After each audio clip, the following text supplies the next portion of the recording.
उत्साह भरने की कोशिश भी कर रहे हैं। तो तस्वीरें हमने आपको दिखाई, लेकिन जरा आगे बढ़ते हैं। विधानसभा के शीतकालीन सत्र का दूसरा दिन और विधानसभा की कार्यवाही शुरू होते ही हंगामा होने लगा और भारी हंगामे के बीच अनुपूरक बजट पेश किया गया। 2022-23 का अनुपूरक बजट सदन में पेश किया गया और इसी से जुड़ी इस वक्त की बड़ी खबर है। भारी हंगामे के बीच अनुपूरक बजट पेश किया गया।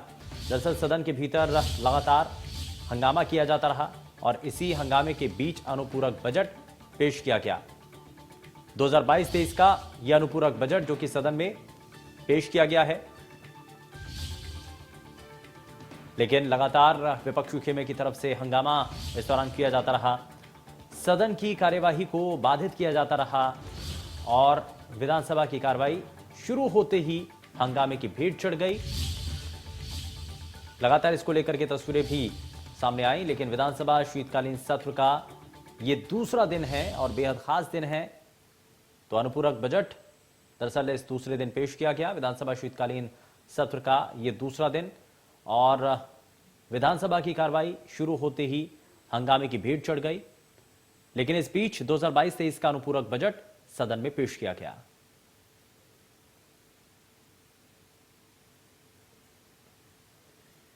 तो विधानसभा शीतकालीन सत्र का यह दूसरा दिन और पहले दिन भी आपने देखा जिस तरीके से कार्यवाही आगे चली, लेकिन दूसरे दिन को बेहद महत्वपूर्ण माना गया क्योंकि अनुपूरक बजट इस दौरान सदन में जब हंगामा किया जाता रहा, शोर बहुत हो रहा था, उस बीच यहां पर अनुपूरक बजट पेश किया गया।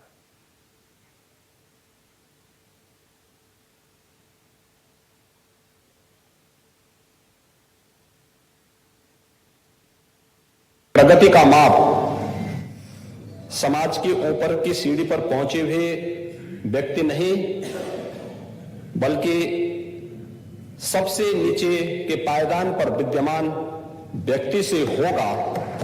और इन बातों को ध्यान में रखकर के जब हम लोगों ने कार्य प्रारंभ किया तो महोदय बहुत सारी चीजें हमारे सामने आई। हमने योजनाएं बनाते समय अपने पराये का ध्यान, कोई किसी भी प्रकार का भेदभाव नहीं किया।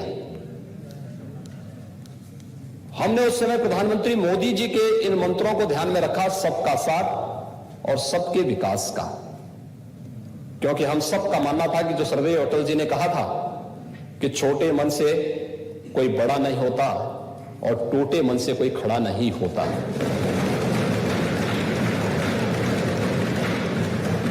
हमने केवल एक बात माना था कि आदमी न ऊंचा होता है न नीचा होता है, न बड़ा होता है न छोटा होता है, आदमी सिर्फ आदमी होता है। और इन बातों को ध्यान में रख करके हम लोगों ने कार्य किया। यद्यपि कहने के लिए हमारी सरकार को 4.25 वर्ष पूरे होने जा रहे हैं, लेकिन अगर हम सही मायने में देखेंगे तो सरकार को कार्य करने का कुल 3.5 वर्ष का समय ही मिल पाया। लगभग 20 महीने का समय तो कोरोना महामारी से जूझते हुए देश और दुनिया ने गुजारा है। लेकिन एक संवैधानिक व्यवस्था है, उस संवैधानिक व्यवस्था के तहत चुनौती आती है तो चुनौती ही व्यक्ति की सही परीक्षा भी लेती है। कोरोना कालखंड में दुनिया की बड़ी बड़ी ताकतें पस्त हुई, उसके सामने नतमस्तक हुई, लेकिन देश के अंदर प्रधानमंत्री मोदी जी के नेतृत्व में कोरोना के खिलाफ देश की लड़ाई को जिस मजबूती के साथ आगे बढ़ाया गया वह अभिनंदनीय है। 135 करोड़ लोगों को वैक्सीन फ्री में वैक्सीन उपलब्ध करवाने की कार्रवाई हो, 80 करोड़ लोगों को देश के अंदर प्रधानमंत्री अन्न योजना के माध्यम से फ्री में राशन की व्यवस्था हो, या फिर फ्री में टेस्ट, फ्री में उपचार की व्यवस्था हो। कोरोना महामारी इस देश की एक ऐसी महामारी थी जो दुनिया के अंदर पहली बार इस प्रकार का वायरस आया था, तीव्र संक्रमण था। और उस संक्रमण की चपेट में जो भी आता था वह उससे संक्रमित होता था। दुनिया के अंदर जिनका हेल्थ इंफ्रास्ट्रक्चर भारत से कई गुना अच्छा है, कई ज्यादा अच्छा है, उस देश में भारत की आबादी से आधी आबादी या 1/4 आबादी होने के बावजूद वहां पर मौत के आंकड़े भारत के अंदर कोरोना से हुई मौत के आंकड़ों से कई ज्यादा थे। अमेरिका की ही हम बात करें, अमेरिका की आबादी भारत की आबादी की 1/4 है, लेकिन अमेरिका के अंदर कोरोना से हुई मौतें भारत के अंदर हुई मौत से 1.5 गुना से ज्यादा है। ये चीजें दिखाती थी सावधानी, सतर्कता, समय से लिए गए सटीक फैसले और दृढ़ इच्छा शक्ति के साथ अगर नेतृत्व ने काम किया है तो उसके परिणाम भी उसी प्रकार से सामने आए हैं। और प्रधानमंत्री मोदी जी के नेतृत्व में कोरोना के खिलाफ इस देश ने जो लड़ाई लड़ी है, उत्तर प्रदेश उस लड़ाई में भी अग्रणी भूमिका के साथ देश के साथ कदम से कदम मिलाकर के चलता रहा। देश के अंदर सर्वाधिक टेस्ट उत्तर प्रदेश ने किए हैं। 9 करोड़ से अधिक टेस्ट उत्तर प्रदेश के अंदर अब तक संपन्न हुए हैं। मुझे याद है जब कोरोना का पहला मरीज आया था प्रदेश में, हमारे पास कोई लैब नहीं थी। हमने दिल्ली सफदरजंग में या फिर national institute of virology Pune में सैंपल भेजने पड़े थे। उपचार के लिए हमारे पास कोई व्यवस्था नहीं थी, किसी प्रकार की कोई सुविधा नहीं थी। आज मैं कह सकता हूं कि हमारे सभी 75 जनपदों में आरटीपीसीआर लैब भी है, ट्रूनेट मशीन भी मौजूद है, एंटीजन टेस्ट की व्यवस्था भी है। और जिस प्रदेश में 1.5 वर्ष पहले कोरोना जांच के नाम पर एक भी जांच करने की क्षमता नहीं थी, वह प्रदेश आज 4 लाख टेस्ट प्रतिदिन करने की क्षमता रखता है। जिस प्रदेश के अंदर कोरोना का पहला मरीज आया था तो उस समय 36 जनपद ऐसे थे जिसमें एक भी आईसीयू का बेड नहीं था। बहुत सारे लोगों ने प्रदेश के अंदर शासन किया होगा, लंबे समय तक शासन किया है। कुछ लोगों ने कई दशकों तक शासन किया, कुछ लोगों ने 4 बार, कुछ लोगों ने 3 बार प्रदेश के अंदर सत्ता हथियाई। क्या किया? 36 जनपद ऐसे थे जहां एक भी आईसीयू के बेड नहीं मौजूद थे। आज प्रदेश के अंदर सभी 75 के 75 जनपदों में आईसीयू बेड्स मौजूद हैं। प्रदेश के अंदर हमारे पास प्रारंभिक काल में जब हम लोगों ने कोरोना के खिलाफ इस लड़ाई को आगे बढ़ाया था, तब हमारे पास मास्क के लिए, पीपी किट के लिए, सैनिटाइजर के लिए हमको भारत सरकार पर या अन्य राज्यों पर निर्भर रहना पड़ता था। आज प्रदेश में पीपी किट बनाने के तमाम उद्योग लग चुके हैं, मास्क यहां बनाए जा रहे हैं, सैनिटाइजर हमारी चीनी मिलें इतना पर्याप्त मात्रा में बना रही हैं कि अब सैनिटाइजर न केवल उत्तर प्रदेश के लिए बल्कि देश के 27 राज्यों को भी सप्लाई उत्तर प्रदेश आज के दिन पर सैनिटाइजर कर रहा है। प्रदेश ने वैक्सीनेशन के लक्ष्य को भी आगे बढ़ाया, यानी 18 करोड़ लोगों को वैक्सीन देना, 18 करोड़ डोज वैक्सीन की उत्तर प्रदेश अब तक दे चुका है और लगातार प्रतिदिन 15 से 16 लाख के एवरेज को लेकर के तेजी के साथ वैक्सीनेशन का कार्यक्रम प्रदेश के अंदर चल रहा है। बहुत सारे लोगों ने गुमराह करने का प्रयास किया, तमाम प्रकार की दुष्प्रचार हुए, लेकिन जनता जनार्दन ने प्रधानमंत्री मोदी जी की और राज्य सरकार की बातों पर विश्वास किया और वैक्सीन लेना प्रारंभ किया। वैक्सीन ने थर्ड वेव की संभावनाओं को रोका और संभावनाओं को रोकने के साथ आज हम लोग न केवल वैक्सीन दे रहे हैं बल्कि 15 करोड़ लोगों को डबल इंजन सरकार का डबल डोज राशन की खुराक भी प्रदेश के अंदर उपलब्ध करवाने का कार्य कर रहे हैं। 15 करोड़ लोग उत्तर प्रदेश में हर महीने 2 बार राशन भी फ्री में लेने का कार्य कर रहे हैं। फ्री में राशन, फ्री में टेस्ट, फ्री में उपचार, फ्री में वैक्सीन, सबको वैक्सीन और इसी को कहते हैं सबका साथ और सबका विकास। महोदय, यही तो महाभारत में कहा था। महाभारत के शांति पर्व में एक चर्चा आती है, जब भीष्म पितामह सरसैया पर लेटे होते हैं तो उस समय युधिष्ठिर उनके पास जाते हैं और उनसे पूछते हैं कि वास्तव में राजधर्म क्या है। क्योंकि बहुत सारे लोग ये मानते थे कि परिस्थितियां राज्य को या राजा को बाध्य कर देती है अपने रूप चलने के लिए। लेकिन भीष्म पिता ने कहा नहीं, ऐसा नहीं है। उन्होंने कहा राजा कालस्य कारणम। योग्य राजा है, योग्य शासक है तो वह परिस्थिति के अनुसार नहीं चलता, बल्कि परिस्थितियों को अपने अनुरूप मोड़ता है। और भारत ने उन परिस्थितियों को अपने अनुरूप मोड़ा है। हम कोरोना के पीछे नहीं भागे, बल्कि कोरोना को पीछे भागने के लिए मजबूर किया। आज सारे पर्व और त्योहार बहुत शांतिपूर्ण तरीके से मनाए जा रहे हैं। विकास की सभी गतिविधियां युद्ध स्तर पर आगे बढ़ रही हैं। और उन स्थितियों में हम लोग अब आगामी विधानसभा चुनाव के लिए भी पूरी मजबूती के साथ जनता के दरबार में जाने की तैयारी भी कर रहे हैं। और इसीलिए इस अनुपूरक बजट को लेकर के आज हम सब यहां पर उपस्थित हुए हैं। महोदय, यह अनुपूरक बजट लगभग 8500 यानी 8,500 करोड़ रुपए का है, जिन पर मैं अभी चर्चा करूंगा।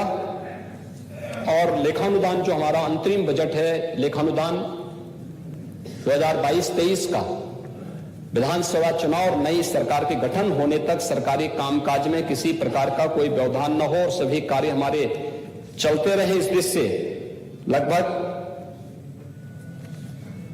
5,45,000 करोड़ रुपए के आसपास का यह हमारा लेखानुदान भी इस सदन में प्रस्तुत किया गया है, जिस पर यहां पर चर्चा होगी। ये चीजें बताती हैं कि दुनिया के अंदर आज भी आप देखेंगे बहुत सारे देश हैं जो कोरोना से बुरी तरह प्रभावित हैं। अमेरिका के अंदर, रूस के अंदर, चीन फिर से लॉकडाउन की तरफ चला गया है। यूरोप के कई देश प्रभावित हो रहे हैं, कोरोना के मामले तेजी से बढ़ रहे हैं। तमाम अफ्रीकन कंट्रीज हैं जहां पर ये चीजें तेजी के साथ आगे बढ़ी हैं। लेकिन हमारे यहां पहले चरण का रहा हो, दूसरे चरण का रहा हो या तीसरे चरण के बारे में जो विशेषज्ञों ने आशंका व्यक्त की थी, कोई कहता था अगस्त में आ ही जाएगा, कोई कहता था कि सितंबर में आने से कोई रोक नहीं पाएगा। लेकिन हम लोगों ने कहा ना अगस्त में आएगा ना सितंबर में आएगा, हम दोबारा सरकार बना करके आएंगे और फिर तीसरे वेव को भी रोकेंगे। और इसीलिए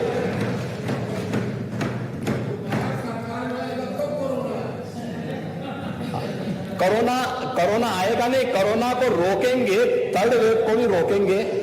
लेकिन हां, यह तय है कि आप में से बहुत सारे लोग वापस नहीं आने वाले हैं।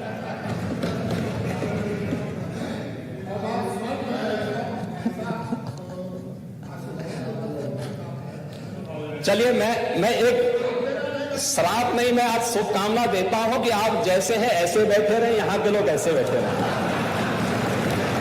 इसको तो स्वीकार करते हैं ना। सभी वापस, हाँ, हम यही तो कह रहे हैं कि सभी लोग वापस आ जाए। आप वहीं बैठे रहे, ये लोग यहां बैठे रहे।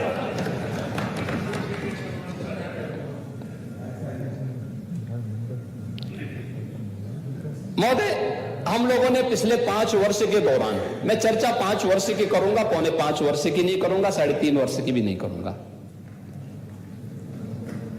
ये 5 वर्ष का कार्यकाल उत्तर प्रदेश के दृष्टि से बहुत महत्वपूर्ण रहा है।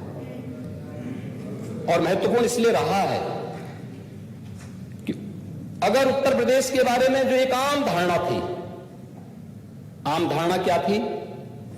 हम राजनीतिक पूर्वाग्रह से ऊपर उठ करके सोचे तो उत्तर प्रदेश के बाहर जाने पर उत्तर प्रदेश के बारे में जो धारणा होती थी कि देश के विकास का सबसे बड़ा बाधक है उत्तर प्रदेश, सबसे बड़ी लोगों के मन में धारणा थी उत्तर प्रदेश में कोई सुरक्षित नहीं रहेगा, उत्तर प्रदेश में दंगे होते हैं, आस्था का सम्मान नहीं होता है, विकास की कोई रुचि नहीं है।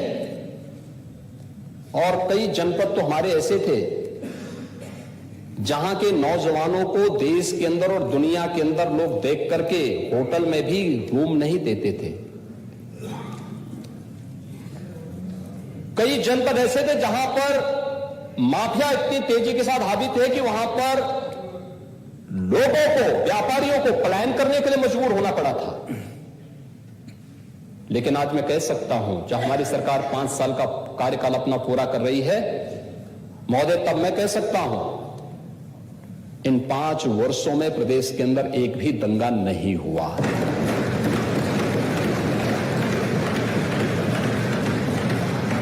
तब मैं कह सकता हूं उत्तर प्रदेश के बारे में देश और दुनिया की धारणा बदली है।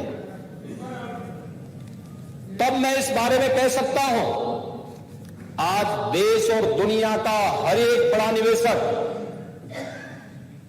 उत्तर प्रदेश के अंदर निवेश करने के लिए उत्सुक है। और यह उत्तर प्रदेश के अंदर जो पिछले 5 वर्ष के दौरान हुआ निवेश है, यह उसका उदाहरण है। कोरोना में दुनिया पस्त थी और उत्तर प्रदेश में 66,000 करोड़ रुपए का निवेश उत्तर प्रदेश के अंदर कोरोना कालखंड के दौरान मात्र हुआ है। इस दौरान देश की पहली डिस्प्ले यूनिट यूपी के अंदर लगी और उसने प्रोडक्शन भी अपना शुरू कर दिया।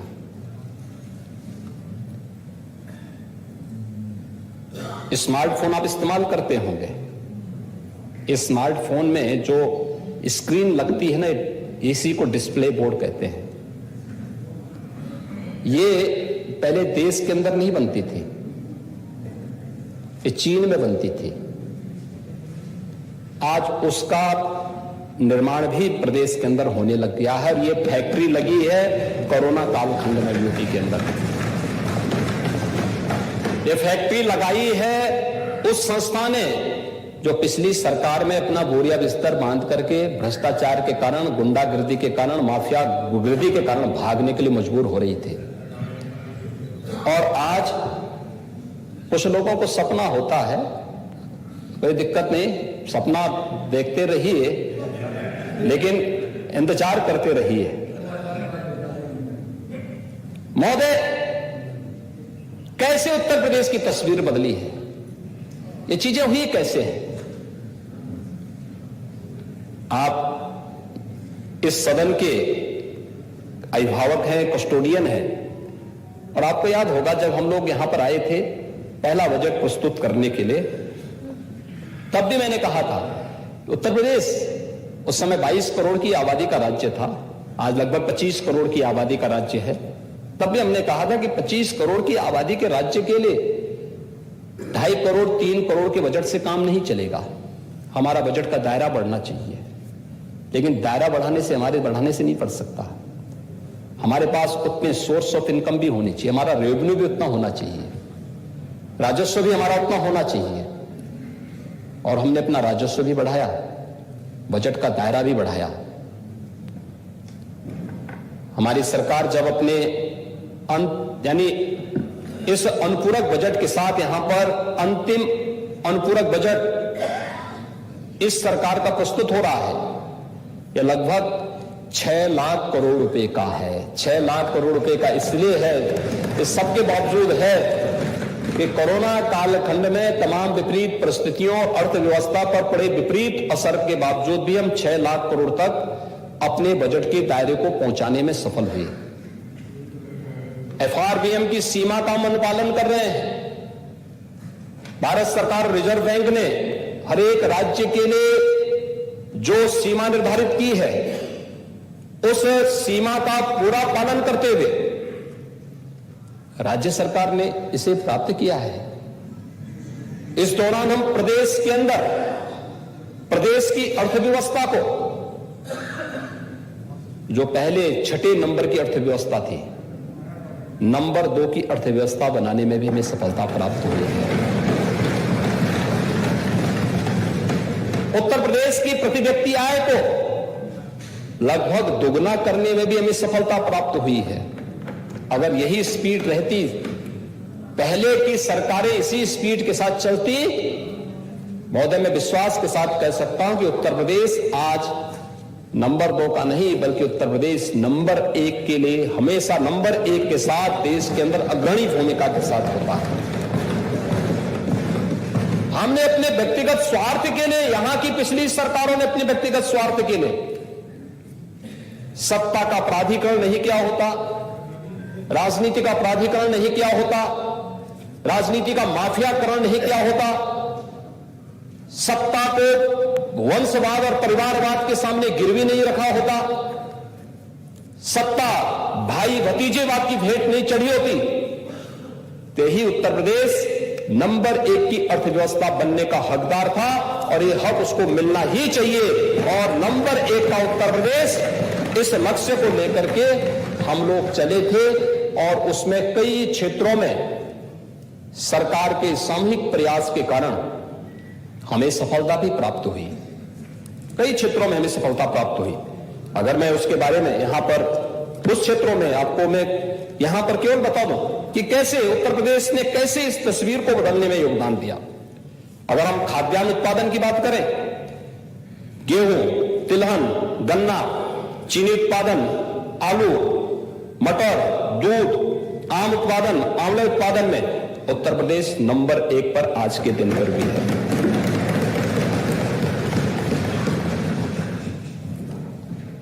देश के अंदर उन तमाम योजनाओं में जो भारत सरकार ने लोक कल्याणकारी, गरीब कल्याणकारी योजनाएं घोषित की, उन योजनाओं में भी उत्तर प्रदेश का नंबर 1, प्रधानमंत्री आवास योजना, ग्रामीण हो या शहरी, उत्तर प्रदेश नंबर 1 पर। प्रधानमंत्री स्वामित्व योजना में उत्तर प्रदेश नंबर 1 पर। प्रधानमंत्री स्वनिधि योजना, स्ट्रीट वेंडर को एक व्यवस्थित स्वावलंबन के लिए चलाई जाने वाली योजना में उत्तर प्रदेश नंबर 1 पर। सौभाग्य योजना के अंतर्गत फ्री में कनेक्शन, विद्युत के कनेक्शन देने में उत्तर प्रदेश नंबर 1 पर। गरीबों के घर में भी रसोई गैस के चूल्हे जल सके, उत्तर प्रदेश नंबर 1 पर। प्रदेश के अंदर सूक्ष्म लघु मध्यम उद्यम में उद्योग प्रोत्साहित करने में उत्तर प्रदेश नंबर 1 पर। और यही नहीं, प्रदेश के अंदर उन तमाम किसान सम्मान निधि में उत्तर प्रदेश नंबर 1 पर। देश के अंदर उन सभी योजनाओं में लगभग 50 से अधिक ऐसी योजनाएं हैं जिन योजनाओं में उत्तर प्रदेश पहले 35वें, 30वें, 27वें बहुत होता था, दम तोड़ करके 15वें स्थान से नीचे तो कभी आता ही नहीं था। आज वही उत्तर प्रदेश देश की उन सभी योजनाओं पे नंबर 1 की लड़ाई लेकर के चल रहा है, नंबर 1 पर अपनी बढ़त बनाई हुई है। टेस्टिंग, कोरोना में टेस्टिंग में नंबर 1 पर, कोरोना उपचार के लिए बेड्स उपलब्ध कराने में नंबर 1 पर, वैक्सीन देने में नंबर 1 पर, और अन्य योजना को सफलतापूर्वक हर एक गरीब तक पहुंचाने में भी नंबर 1 पर उत्तर प्रदेश अपनी भूमिका को बरकरार रखे हुए है। यही नहीं, स्मार्ट सिटी मिशन, बहुत सारे लोगों को स्मार्ट सिटी से नफरत होती होगी, क्योंकि जो लोग विकास का जिनको मतलब नहीं हुए, स्मार्ट सिटी से उनको कैसे वे अच्छा मान सकते हैं। लेकिन हम लोगों ने गांव के विकास की दूरी गांव को बनाया, गांव के लिए, गरीब के लिए, किसान के लिए, नौजवान के लिए, महिलाओं के लिए, समाज के हर एक तबके के लिए शासन की योजनाएं बनी। लेकिन साथ साथ शहरी क्षेत्र का भी समग्र विकास हो। प्रदेश के अंदर 17 नगर निगम है, 17 में से 10 नगर निगम स्मार्ट सिटी के अंदर भारत सरकार के माध्यम से स्मार्ट सिटी मिशन के अंतर्गत चयनित हुए। शेष 7 को राज्य सरकार अपने रिसोर्सेज से उन्हें स्मार्ट सिटी के रूप में विकसित करने की कार्य योजना को आगे बढ़ाई है। स्मार्ट सिटी मिशन पे उत्तर प्रदेश नंबर 1। और कल ही देश के सभी महापौर उत्तर प्रदेश के इस अभिनव कार्यक्रम के साथ जुड़ने के लिए वाराणसी में उनका एक बड़ा सम्मेलन है। उस सम्मेलन के साथ वे जुड़ेंगे, प्रधानमंत्री जी का मार्गदर्शन उन्हें प्राप्त होगा, यह कार्यक्रम वहां पर संचालित होगा। 60 सिटी उत्तर प्रदेश की अमृत योजना के साथ जुड़ी हुई है। जल जीवन मिशन के अंदर उत्तर प्रदेश ने जिस प्रकार से कार्य किया है, ग्रामीण क्षेत्र हो या शहरी क्षेत्र, कोई सोचता था कि हर परिवार के पास अपना शौचालय हो, हर परिवार के पास पेयजल की सुविधा हो, कोई सोचता था हर परिवार के पास अपना उज्ज्वला योजना का रसोई गैस का सिलेंडर हो। और नेता प्रतिपक्ष जी, आप तो समाजवादी सही थे, लेकिन परिवारवादों के चक्कर में पड़ गए आप, और उसके कारण आपकी छवि धूमिल हुई है। डॉक्टर लोहिया ने कहा था 1950 और 60 के दशक में, उन्होंने कहा था इस बात को, अपनी पीड़ा को व्यक्त किया था, और लोहिया की बात सच साबित होगी। देखना, अगर आप लोहिया को नेता मानते हैं तो आप मेरी बात को मानेंगे। उन्होंने उस समय कहा था कि जो सरकार इस देश के अंदर, इस देश के गरीबों के लिए शौचालय का निर्माण कर देगी, खुले में शौच से उन्हें मुक्ति देगी, और जो सरकार उनके घर में चूल्हा जलाने का कार्य करेगी, उस सरकार को आने वाले 25 सालों तक दुनिया की कोई ताकत नहीं हटा पाएगी। डॉक्टर लोहिया ने सपना देखा था 60 साल पहले, और उस सपने को साकार किया आजाद भारत के अंदर प्रधानमंत्री नरेंद्र मोदी जी ने। हर गरीब के पास शौचालय है, हर गरीब के पास रसोई गैस का कनेक्शन, हर गरीब के पास फ्री राशन का कार्ड, हर गरीब के पास आयुष्मान भारत का 5 लाख रुपए का राशन, 5 लाख रुपए का गोल्डन कार्ड, और हर गरीब के पास विद्युत का फ्री में कनेक्शन। इस सपने को किसी ने साकार किया है तो भारतीय जनता पार्टी की सरकार ने किया है। क्या कर रही थी पिछली सरकारें महोदय, क्या कर रही थी पिछली सरकारें? अगर हम लोग उस दिशा में चलें तो मुझे लगता है कि सरकार जनता के बोझ को कम करने की बजाय जनता पर ज्यादा बोझ से बनी हुई थी। पिछली सरकारें ये जनता के लिए बोझ बन चुकी थी। क्या होता था प्रदेश के अंदर 2017 में, जब हमारी सरकार मार्च 2017 में बनी थी, मैंने चौधरी लक्ष्मी नारायण जी, हमारे जो वरिष्ठ मंत्री हैं, इनके नेतृत्व में एक टीम भेजी थी। मैंने छत्तीसगढ़ और हरियाणा, मैंने कहा थोड़ा इन राज्यों का देखिए प्रोक्यूरमेंट की पॉलिसी क्या है। राज्य में तब तक कोई प्रोक्यूरमेंट की पॉलिसी नहीं थी। आड़तियों से खरीदारी होती थी, एमएसपी का लाभ किसान को नहीं मिल पाता था, नहीं मिल पाता था। और ये टीम गई, एक सप्ताह तक इन्होंने इन राज्यों में कैंप किया,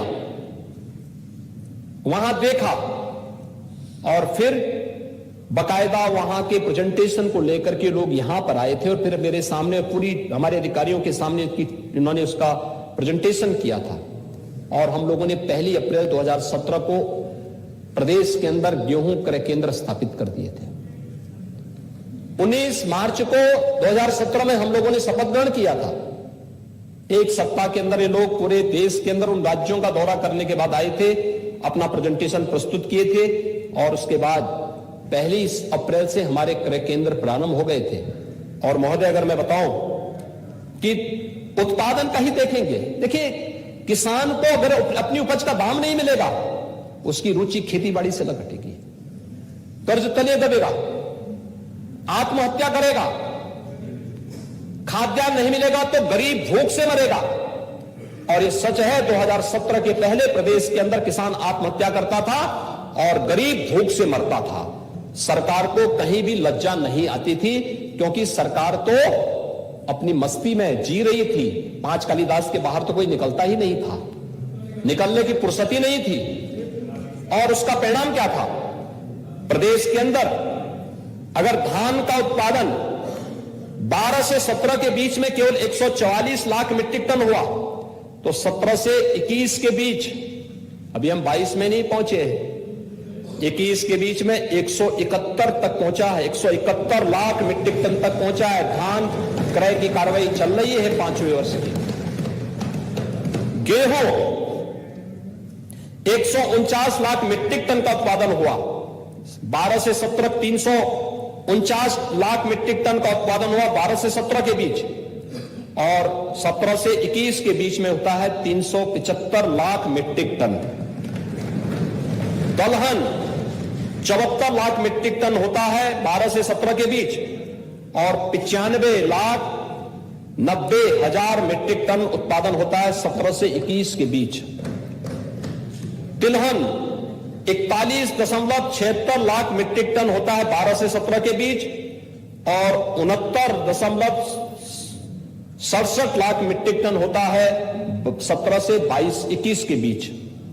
और खरीदारी अगर आप देखेंगे लगभग दुगने का अंतर है।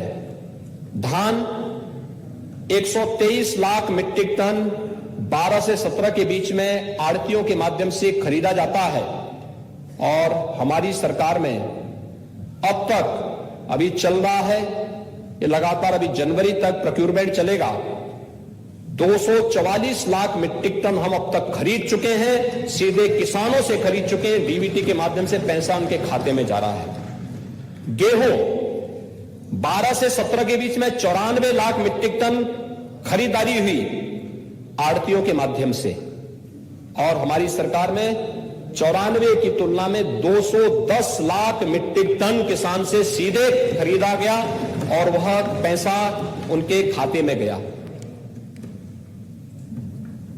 किसान जो लाभान्वित हुए 12 से 17 के बीच 14,87,000 किसान लाभान्वित हुए। धान में,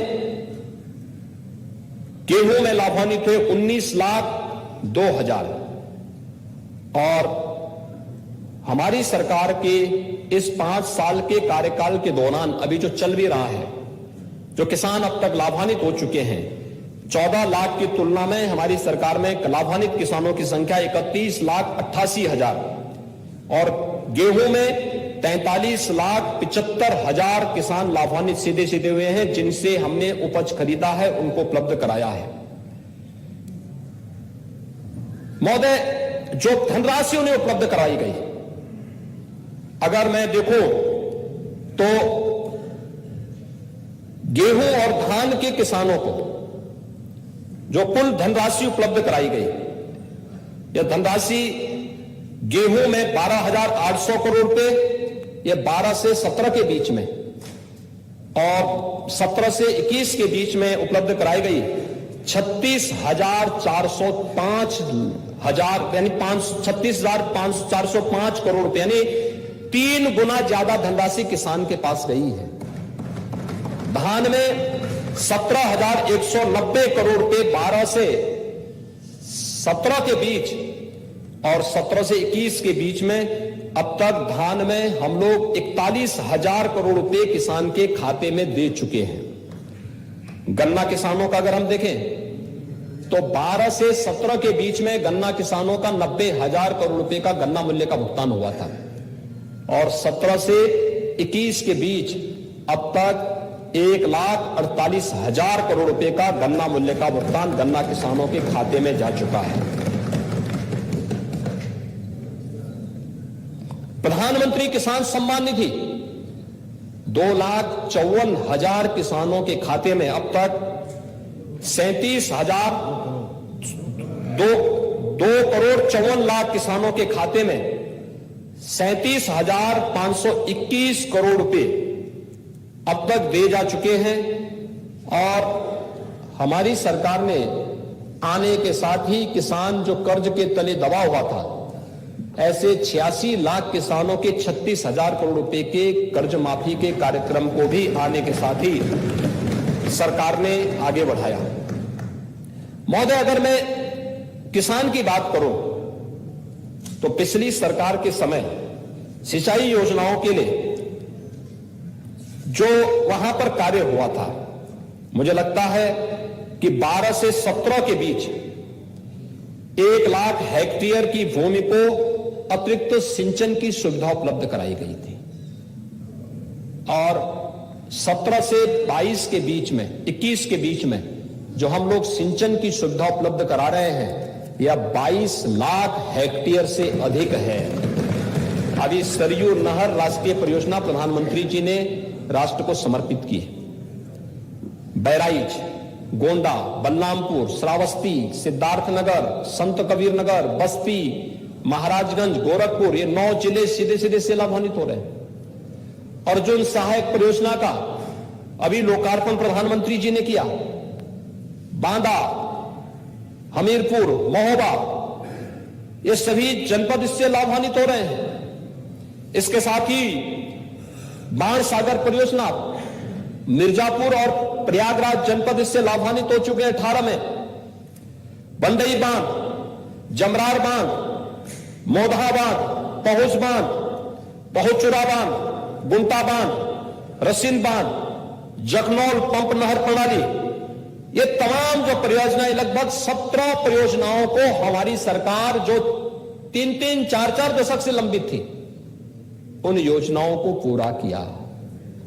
उसमें कोई कोताही नहीं बरती गई और आज उसका परिणाम है कि प्रदेश के अंदर सिंचाई के अतिरिक्त सुविधा किसानों को प्राप्त हुई और किसान उससे लाभान्वित हो रहा है। महोदय, अगर प्रदेश के अंदर हम देखेंगे पेयजल की सुविधा गांव-गांव में उपलब्ध करवाने की कार्रवाई है। बुंदेलखंड प्राकृतिक दृश्य से हर प्रकार की खनिज संपदा से भरपूर है, लेकिन वहां की खनन संपदा को, खनिज संपदा पर भू माफियाओं को और खनन माफियाओं को हावी पिछली सरकारों ने करवाया था। हमारी सरकारों ने उन माफियाओं को उनके सही जगह पहुंचाने का काम किया ही, लेकिन साथ साथ वहां की जनता जिस विकास कार्य के लिए हकदार थी, आज पेयजल की समस्या का समाधान मार्च 2022 तक हम लोग, जब हमारी सरकार को 5 साल का कार्यकाल पूरा होगा, बुंदेलखंड की पेयजल की समस्या का समाधान हो चुका होगा। हर गांव में हर घर नल योजना लागू हो चुकी होगी। बुंदेलखंड में आप केन और बेतवा को जोड़ने की कार्रवाई भी हो रही, पूरे बुंदेलखंड की व्यापक परिवर्तन कर देगा। अर्जुन सहायक परियोजना के साथ साथ जिन परियोजनाओं को मैंने अभी यहां पर उल्लेख किया है, ये सभी परियोजनाएं तो पूरी हुई है। पूरा बुंदेलखंड पानी के लिए तरसेगा नहीं। वहां की माताओं को, वहां की बहनों को इसके लिए परेशान नहीं होना पड़ेगा और वहां के नौजवानों को पलायन इसलिए नहीं करना पड़ेगा क्योंकि बुंदेलखंड के विकास की आधार अब बुंदेलखंड एक्सप्रेसवे बन रही है। 2022 तक इस एक्सप्रेसवे को हम तैयार करने जा रहे हैं और एक्सप्रेसवे में सरकार ने डिफेंस मैन्युफैक्चरिंग कॉरिडोर की स्थापना की कार्रवाई को भी युद्ध स्तर पर आगे बढ़ा दिया। अभी आपने देखा होगा भारत डायनेमिक्स लिमिटेड की एक बड़े प्रोजेक्ट का शिलान्यास झांसी में प्रधानमंत्री जी ने किया है। बुंदेलखंड के दोनों जनपदों में हम एयरपोर्ट दे रहे हैं। चित्रकूट के एयरपोर्ट हमारा तैयार हो रहा है, ललितपुर में एक नया एयरपोर्ट हम देने जा रहे हैं। बुंदेलखंड विकास की एक नई आभा के साथ आगे बढ़ रहा है। पूर्वी उत्तर प्रदेश, हमारे नेता प्रतिपक्ष बलिया से है, अलग विषय है कि विकास में रुचि उनकी कम ही रहती है, लेकिन बुंदेलखंड के साथ साथ पूर्वांचल एक्सप्रेसवे खुल चुका है और सही मायने तो मैं तो यही मानता था कि आपको जाने में बलिया परेशानी होती है क्योंकि आप साल में एक बार ही क्षेत्र में जा पाते थे। तो हमने कहा कम से कम साल में 10-12 बार जब चले जाएं इस बुजुर्गी में, तो आपका ध्यान रखने के लिए बुंदेलखंड एक्सप्रेस, पूर्वांचल एक्सप्रेस इसीलिए हम लोगों ने तेजी के साथ आगे बढ़ाया। और मैं तो चाहूंगा, वैसे आप चले होंगे, धन्यवाद नहीं दिया। धन्यवाद, ओह, धन्यवाद देने का तो शिष्टाचार है ही नहीं ना। आपको चोरी छुपे देते होंगे लेकिन हम लोगों को नहीं देते। पूर्वांचल एक्सप्रेसवे लखनऊ को गाजीपुर से जोड़ रहा है और गाजीपुर से वाराणसी भी जुड़ रही है, बलिया भी जुड़ रही है, बलिया के लिए लिंक एक्सप्रेसवे के लिए भूमि अधिग्रहण की कार्रवाई को तेजी के साथ आगे बढ़ाने का कार्य चल रहा है। गोरखपुर लिंक एक्सप्रेसवे पर कार्य युद्ध स्तर पर चल रहा है। गंगा एक्सप्रेसवे पश्चिमी उत्तर प्रदेश को पूर्वी मध्य उत्तर प्रदेश होते हुए पूर्वी उत्तर प्रदेश से जोड़ने के लिए प्रयागराज तक 12 जनपद हमारे इससे आच्छादित हो रहे हैं। 18 तारीख को शाहजहांपुर में प्रधानमंत्री जी गंगा एक्सप्रेसवे का भी शिलान्यास करने जा रहे हैं। महोदय, 1947 से 2017 तक प्रदेश के अंदर 1.5 एक्सप्रेसवे बने थे और 17 से अब तक हम 5 एक्सप्रेसवे पे काम कर रहे हैं। 5 एक्सप्रेसवे पर यह है कार्य की स्पीड। मेडिकल इंफ्रास्ट्रक्चर पर, मेडिकल इंफ्रास्ट्रक्चर 1947 से लेकर के 2017 तक कुल 12 गवर्नमेंट मेडिकल कॉलेज खुल पाए थे। अभी 25 अक्टूबर को प्रधानमंत्री जी ने 9 मेडिकल कॉलेज को क्लास चलाने के साथ जोड़ दिया है। वहां पे क्लास प्रारंभ होने जा रही है इस सत्र में। 2019 में 8 मेडिकल कॉलेजेस का उद्घाटन मैंने स्वयं किया था। वहां पे क्लास की सेकेंड ईयर एमबीबीएस के बच्चे वहां पे पढ़ रहे हैं। 16 नए मेडिकल कॉलेजेस पे हम काम कर रहे हैं। आखिर हर जनपद में मेडिकल कॉलेज क्यों नहीं होना चाहिए? और हम लोग डॉक्टर भी आ जाएंगे। अब इसकी चिंता क्यों कर रहे हैं?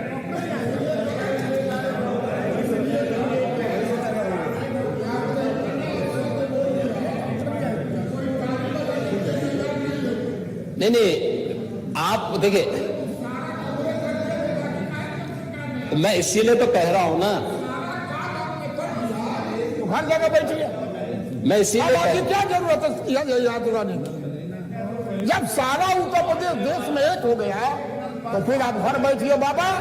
अब हम लोगों को आगे यही कहने के लिए आए हैं, हम यही कहने के लिए आए हैं कि जो स्पीड सरकार ने बढ़ाई है वह उत्तर प्रदेश को नंबर 1 राज्य के रूप में देश के अंदर आगे बढ़ाने के लिए वह स्पीड फिर से स्पीड ब्रेकर न आने पाए, इस दृष्टि से हम लोगों ने इस कार्य को आगे बढ़ाया है। और एक्सप्रेसवे, मेडिकल कॉलेजेस का निर्माण ये उसी श्रृंखला का हिस्सा है। 1 डिस्ट्रिक्ट 1 प्रोडक्ट की योजना परंपरागत उद्यम को बढ़ाने के लिए और प्रदेश के अंदर जितने रिफॉर्म होने थे, इस रिफॉर्म के माध्यम से ईज ऑफ डूइंग बिजनेस में जो उत्तर प्रदेश 15-16 में 14वें स्थान पर था, उसको नंबर 2 स्थान पर लाने में सफलता भी हमारी सरकार ने प्राप्त किया। हर एक फील्ड में उत्तर प्रदेश आगे बढ़ा है। और आज पेयजल की योजना, 2 क्षेत्र प्रदेश के ऐसे थे जहां पर पेयजल का सबसे ज्यादा संकट था, बुंदेलखंड में, बिंदु क्षेत्र में, और डार्क जोन से जुड़े हुए कुछ खारा पानी से जुड़े हुए क्षेत्र हैं पश्चिम और मध्य उत्तर प्रदेश में। इन क्षेत्रों में पेयजल की सुविधा की कार्रवाई हमारी बन चुकी। वर्तमान में 38,000 ग्राम गांवों में, राजस्व गांवों में पेयजल हर घर नल योजना की कार्रवाई को सरकार युद्ध स्तर पर आगे बढ़ाने का कार्य कर रही है। और हमारा लक्ष्य है कि 2024 तक उत्तर प्रदेश के अंदर हर गांव हर घर नल योजना के साथ जुड़ जाए, क्योंकि स्वच्छता के साथ साथ शुद्ध पेयजल आधी से अधिक बीमारियों के समाधान का मार्ग निकालता है, आधी से अधिक समस्याओं का समाधान का मार्ग निकालता है। और इस दृष्टि से सरकार ने इन कार्यक्रमों को तेजी के साथ आगे बढ़ाया है। हम लोग जब आए थे तब प्रदेश के अंदर बहुत कम आच्छादन था पेयजल का। आज 35 लाख घरों में हर घर नल योजना नए सिरे से जोड़ने का कार्य करने में सफलता प्राप्त हुई है।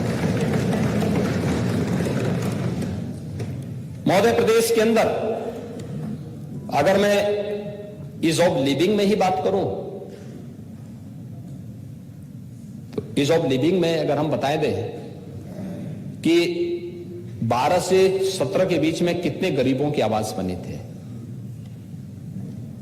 कुल आवास सैंक्शन हुए थे 12 से 17 के बीच में, वह मुझे लगता है कि मुश्किल से हजारों में आ पाए थे।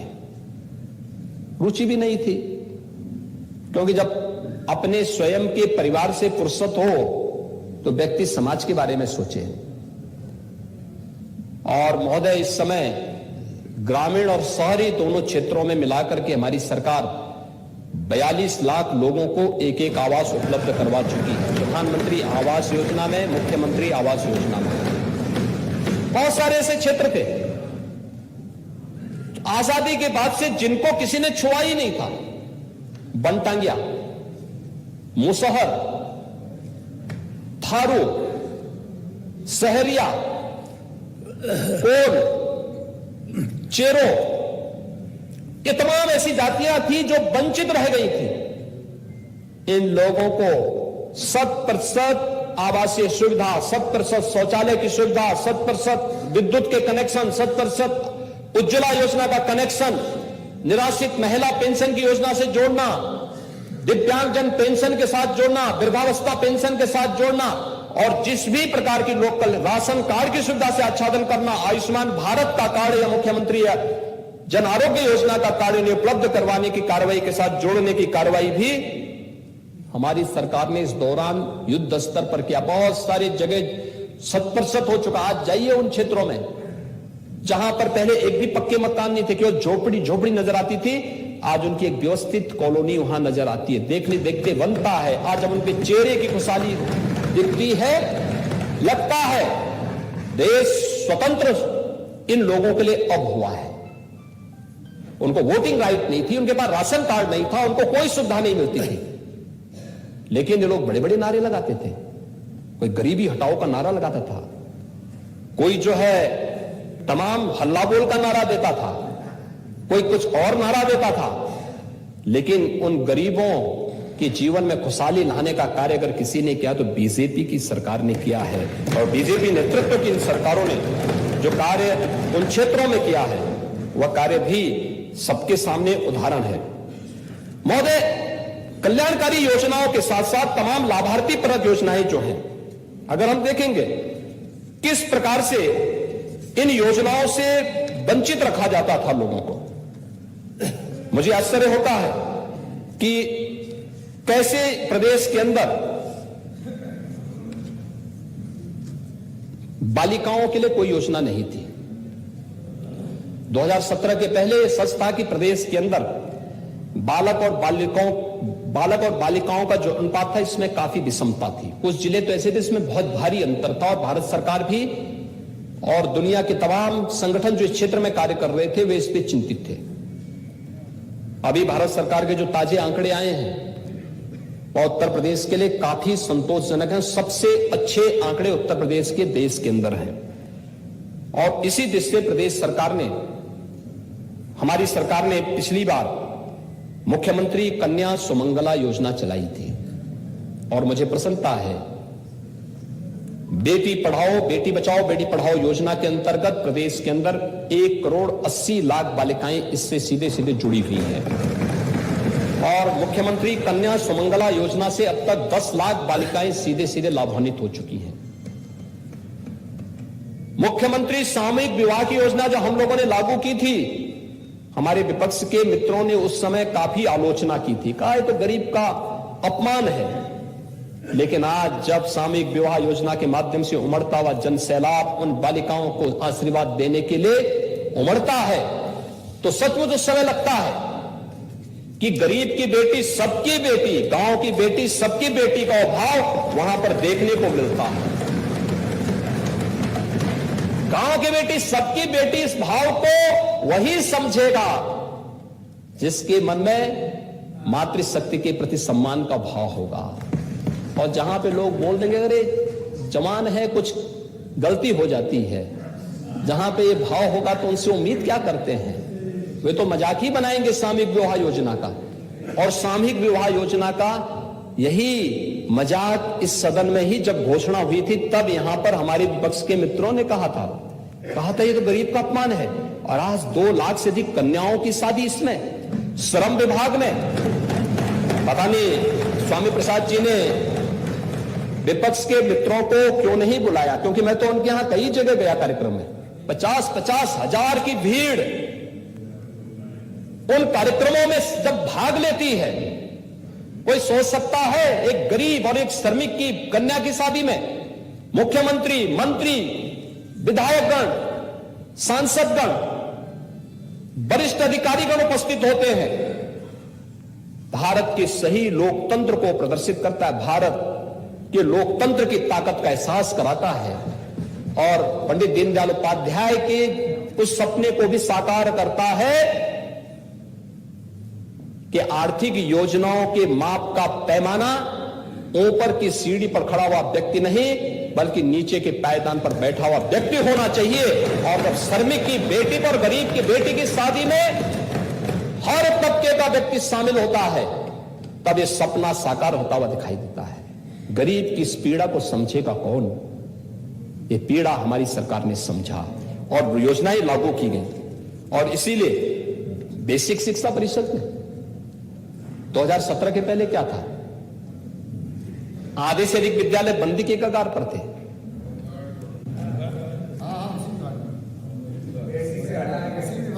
और कितना उन्होंने प्रोग्रेस किया था कि आधे से अधिक विद्यालय बंदी के कगार पर पहुंच गए थे। महोदय, ऑपरेशन कायाकल्प बिना किसी सरकारी सहयोग से जन सहभागिता का आदर्श उदाहरण है और मुझे लगता है इसका मॉडल खड़ा होना चाहिए देश के अंदर, इसका प्रेजेंटेशन देश के सामने प्रस्तुत किया जाना चाहिए। 1,30,000 से अधिक विद्यालय, फ्लोरिंग, फर्नीचर, बालक बालिकाओं के लिए सेपरेट टॉयलेट, पेयजल की सुविधा और अच्छे शानदार तरीके से संचालित हो रहे हैं। ज्यादातर विद्यालयों में स्मार्ट क्लास भी संचालित हो रही है और बच्चों की संख्या भी बढ़कर के 1,80,81,000 तक पहुंच चुकी है। और सरकार ने इस बार निर्णय किया, पहले 2017 के पहले आधे से अधिक बच्चे ऐसे थे जो नंगे पैर स्कूल जाते थे, बिना यूनिफॉर्म के स्कूल जाते थे, बिना बैग और बुक्स के स्कूल जाते थे, आधे में छोड़ देते थे। आज हर बच्चे के लिए 2 यूनिफॉर्म, बैग भी, बुक्स भी, जूता भी, मोजा भी, स्वेटर भी सरकार दे रही है। और सरकार 1100 में ये सब चीजें खरीदती थी तो और अब वो 1100 रुपए सीधे बच्चे के अभिभावक के खाते में दिए जा रहे हैं। उन बच्चों के ही अभिभावक के अकाउंट में दिए जा रहे हैं। अब आप अपनी पसंद से खरीदिए। सरकार की पारदर्शिता और ईमानदारी का एक उदाहरण है। 1,80,00,000 से अधिक बच्चों के अकाउंट में पैसा गया है, जा रहा है। 1,20,00,000 का दिया जा चुका है। शेष प्रक्रिया 3 है, उसको हम तेजी के साथ आगे बढ़ा रहे हैं क्योंकि आधार से लिंक अभिभावकों के अकाउंट भी किए जा रहे हैं। ये उन अंतिम पायदान पर बैठे हुए पंडित दीनदयाल उपाध्याय के उन सपनों को साकार करने वाला कार्य यही होता है। और यही नहीं, प्रदेश के अंदर महिला सशक्तिकरण की दिशा में जो कार्य होने चाहिए थे, अभी 21 दिसंबर को अभी कल ही प्रदेश के अंदर पंचायत प्रतिनिधियों का सम्मेलन हुआ था, ग्राम्य विकास और पंचायती राज विभाग ने किया था। क्या उत्साह था पंचायत प्रतिनिधियों में। मुझे लगा वास्तव में कि सरकार हमारी है, हम सरकार की विजन के अनुरूप कार्य करेंगे। जब सरकार का अपना विजन नहीं होता है तो नीचे की सरकार भी डगमगाने लगती है, लेकिन जब सरकार विजन के साथ काम करती है तो निजी सरकार भी अपने दायित्वों का निर्वहन करती है। और उन्होंने भी इस चीज को कहा कि नहीं, हम लोग कार्य करेंगे, कार्य कर रहे हैं और सचमुच बहुत अच्छा काम किया था। पंचायत चुनाव हुए थे, हमारे विपक्ष के मित्र विरोध कर रहे थे पंचायत चुनाव का। क्यों कर दिया, कैसे कर दिया? कोरोना का ध्यान नहीं रखा गया, लेकिन हम लोगों ने नवनिर्वाचित ग्राम प्रधानों को, आशा कार्यकर्तियों को, आंगनवाड़ी जितने थी इनको, एएनएम को, राजस्व के कर्मियों को, पंचायती राज विभाग के कर्मियों को, ग्राम्य विकास से जुड़े हुए कर्मियों को, सबको लगाया कि हर ग्राम पंचायत में निगरानी समिति बन जाए। शहरी क्षेत्र में भी पार्षद की अध्यक्षता में निगरानी समिति बनाई गई और निगरानी समिति ने जितना बेहतरीन कार्य किया था, अभिनंदनीय है। और उसी अभिनंदन स्वरूप कल हमारी सरकार ने पंचायत प्रतिनिधियों के मानदेय को बढ़ाने का कार्य भी किया है और उनको एक नई जिम्मेदारी के साथ आगे बढ़ाने का काम भी किया है। ग्राम प्रधान 58,189 ग्राम प्रधान हैं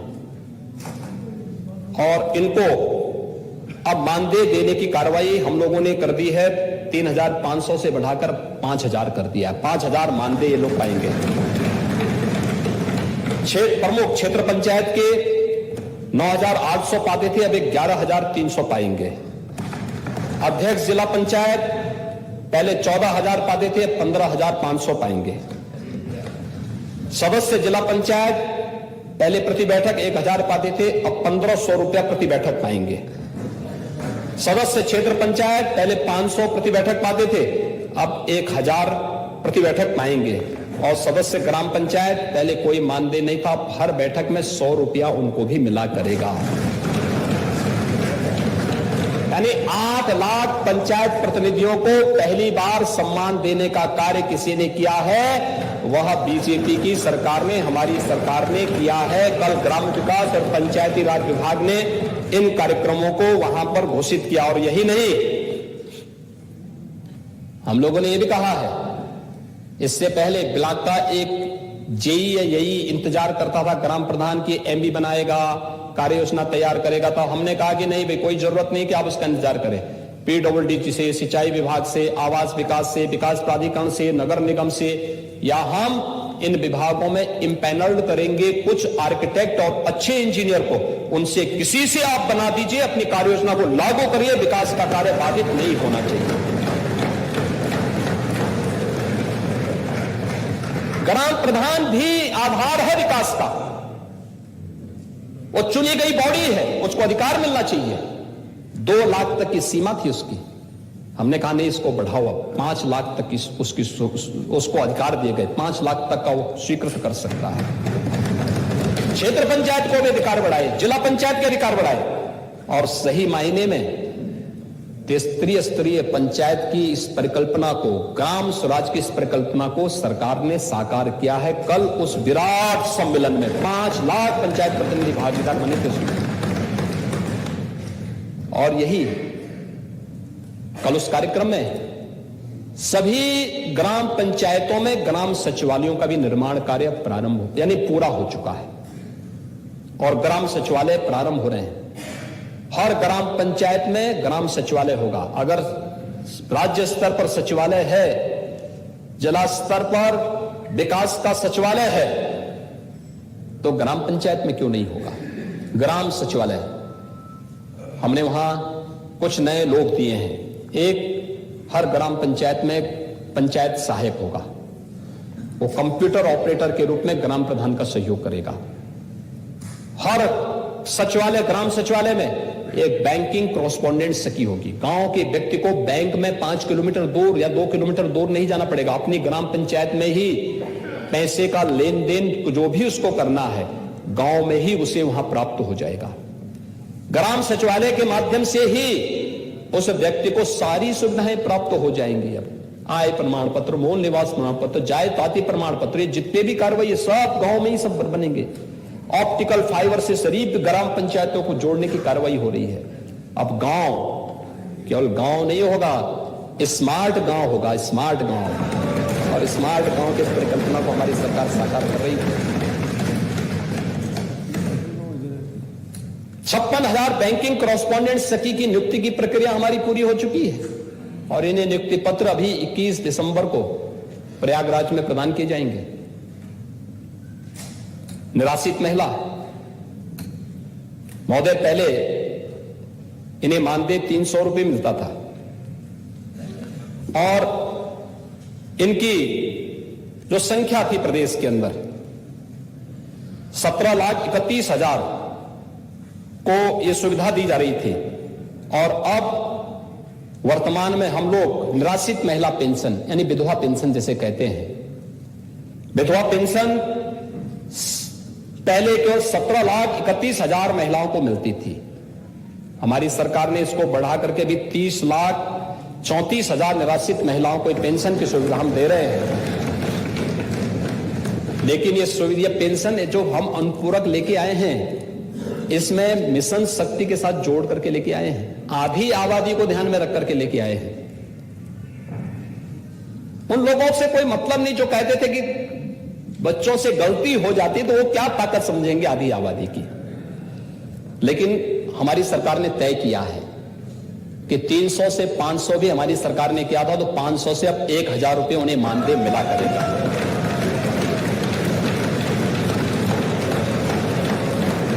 और सरकार इस बात को भी तय करेगी कि जो इनकम ग्रुप अभी तक है, इसको जो कैद किया गया है, इस कैद में भी हम और शिथिलता देंगे। अधिक से अधिक निराश्रित महिलाएं इस योजना का लाभ पा सकें। एक सरकार आधी आबादी को सम्मान देने के लिए इस कार्य को आगे बढ़ाई है। दूसरा, वृद्धावस्था पेंशन। आयु सीमा के कारण बहुत सारे परिवार ऐसे थे जो इस योजना से आच्छादित नहीं थे। पहले 37 यानी 17 के पहले 37 लाख लोगों को इस योजना का लाभ मिलता था। जो पेंशन की सुविधा थी वो भी कम मिलती, राशि भी कम थी। हमारी सरकार ने तेजी के साथ कैंप लगाए। हमारे माननीय जनप्रतिनिधियों ने जगह जगह कैंप लगा करके उन सभी लोगों को आच्छादित करने की व्यवस्था भी की। जितने भी निराश्रित बुजुर्ग हैं उनको पेंशन की सुविधा का लाभ मिले। और सरकार ने उसको तय किया था कि यह सुविधा उन लोगों को प्राप्त हो सके, तो उस समय 37 लाख को बढ़ा करके 55,77,000 वृद्धजन हम लोगों ने आच्छादित किए हैं। इतने को मिल रही है, लेकिन राशि केवल 500 थी।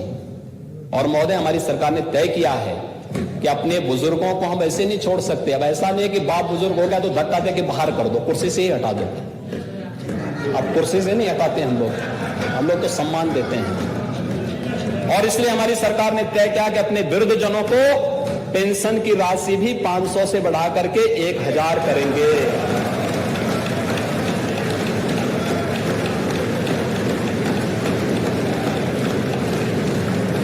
महोदय, दिव्यांग जनों के बारे में भी हम सब जानते हैं। पहले दिव्यांग जनों को कितना अपमान सहना पड़ता था। दिव्यांग जनों को अपमान होता था, परेशान किया जाता था, हर प्रकार से उन्हें प्रताड़ित किया जाता था। हमारी सरकार आई, हम लोगों ने, प्रधानमंत्री मोदी जी ने विकलांग शब्द को दिव्यांग में बदला, उन्हें नौकरियों में सुविधाएं दी, कैटेगरी उनकी बढ़ाई गई, रिजर्वेशन का लाभ बढ़ाया गया। और यही नहीं, रिजर्वेशन का लाभ बढ़ाने के साथ ही हमने 300 मिलने वाली उनकी पेंशन की राशि को 500 भी हमारी सरकार ने किया था। पहले 8 लाख दिव्यांगजनों को पेंशन मिलती थी, वर्तमान में हम 11 लाख दिव्यांगजनों को इस पेंशन की सुविधा का लाभ दे रहे हैं। उत्तर प्रदेश परिवहन निगम की बसेज में इनको फ्री में यात्रा की सुविधा भी दी गई। और अब हमारी सरकार ने तय किया है कि दिव्यांगजनों को मिलने वाली पेंशन की राशि भी अब बढ़कर के 500 से बढ़कर के 1000 रुपये होगी। हर महीने प्रतिमाह 1000 रुपये होगी।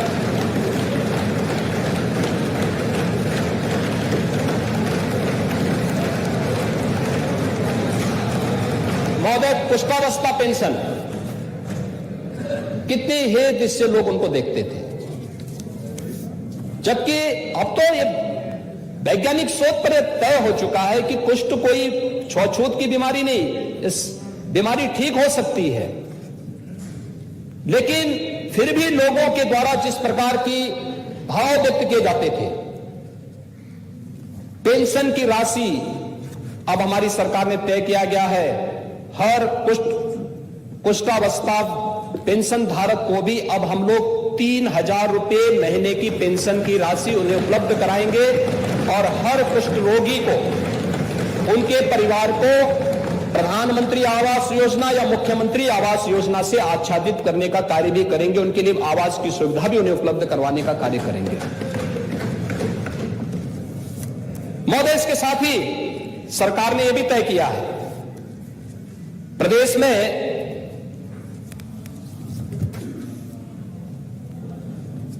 महिलाओं के लिए आधी आबादी के लिए।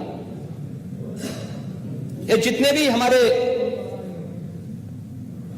प्रदेश के अंदर महिलाएं हैं, खासतौर पर गरीब तबके की महिलाएं हैं, उपचार के लिए, असाध्य बीमारियों के लिए अब तक प्रधानमंत्री जन आरोग्य योजना आयुष्मान भारत के अंदर प्रधानमंत्री मोदी जी ने प्रदेश के अंदर लगभग 6 करोड़ लोगों को इस सुविधा के साथ आच्छादित किया है। प्रदेश सरकार ने भी अपने स्तर पर बचे हुए 7 लाख लोगों को इस योजना से जोड़ने का कार्य किया है। लेकिन बहुत सारे लोग अभी भी ऐसे हैं, या वो बहुत सारी गंभीर बीमारियां ऐसी होती हैं जिसमें 5 लाख की राशि कम पड़ जाती है। हमने तय किया है हम इसमें भी कुछ महिला रोगियों के लिए, किसी असाध्य बीमारी में जिसमें 5 लाख की राशि खर्च हो रही है, आयुष्मान भारत की राशि खर्च होती है, तो आयुष्मान भारत की राशि खर्च होने के बाद हम उन महिलाओं को इसमें, क्योंकि जो राशि होती थी वो काफी बहुत बार होता था कि उपचार में वो 7 लाख 8 लाख या 9 लाख रुपए खर्च हो रहे हैं महिलाओं के उपचार में, तो राशि कम होने के नाते उपचार पूरा नहीं करा पाते थे। और सरकार इस पर, सरकार ने तय किया है कि हम लोग आवश्यकता पड़ेगी तो गरीबी रेखा के नीचे जीवन यापन करने वाले उन परिवारों को हम इसमें उन महिलाओं को उपचार करने के लिए 5 लाख रुपए की अतिरिक्त राशि देंगे।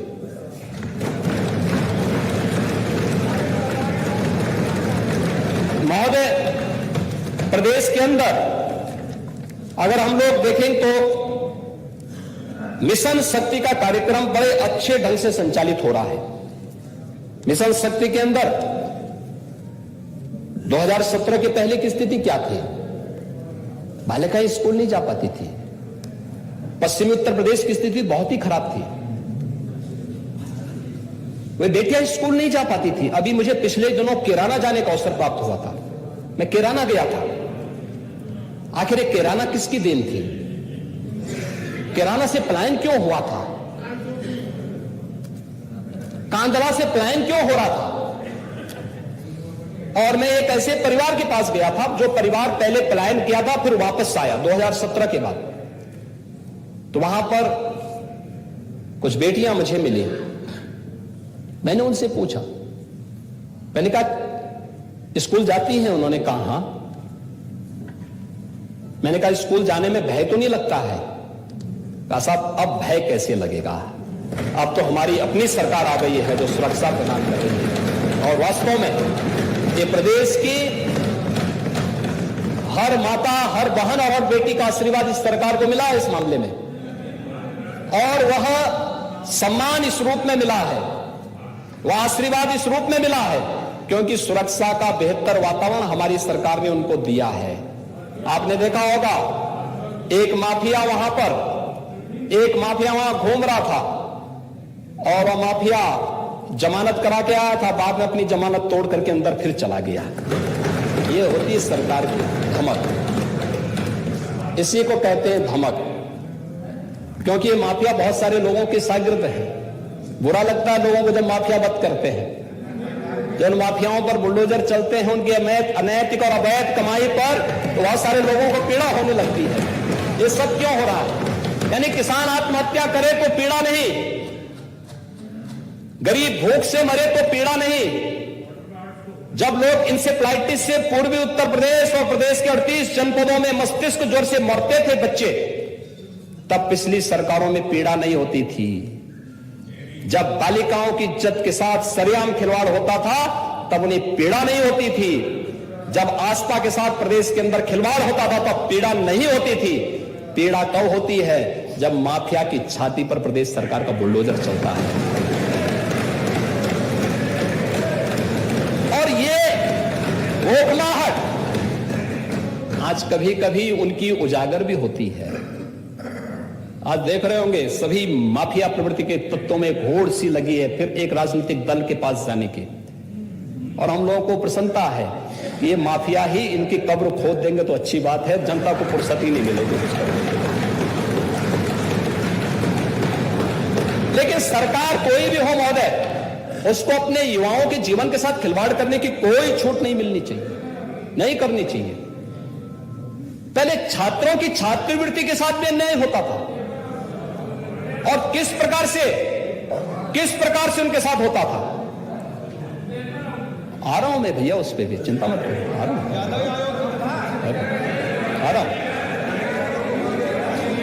हूं उस पे भी। महोदय, पिछली सरकार में 12 से 17 के बीच में कुल 76 लाख युवाओं को छात्रवृत्ति दी गई और इसमें भी ये 76 लाख स्कॉलरशिप हुआ है जो हम लोगों ने SC ST के छात्रों को 2016 की रोक दी गई थी पिछली सरकार के द्वारा।